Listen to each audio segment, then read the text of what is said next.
කිව්වා මේ අපකීර්තිමත්ම විවස්ථා සංශෝධන ගැන 18 විශ්ව සංශෝධනය ගැන ඔබ කිව්වා. දැන් ඔබත් එක්ක එහාට තියෙන ජී.පී.ස් මහත්මයා.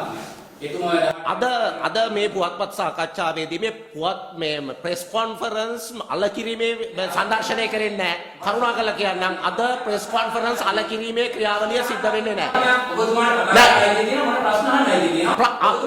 මේ අද දිනේදී කරුණාකරලා කියන්න අද දිනේදී පුවත්පත් සාකච්ඡා අලකිරීමේ ව්‍යාපෘතිය සිද්ධ වෙන්නේ නැහැ. වෙන වැදගත් තියෙනවනම් ප්‍රශ්න අහන්න. වැදගත් ප්‍රශ්නයක් තියෙනවා නම් අහන්න. ඉතිහාසය ගැන අපි වෙනම පුවත්පත් සාකච්ඡා කරමු. ඉතිහාසයෙන් 18 විශ්ව සංශෝධනය කියන්නේ ඒක අපකීර්තිමත් කිව්වා.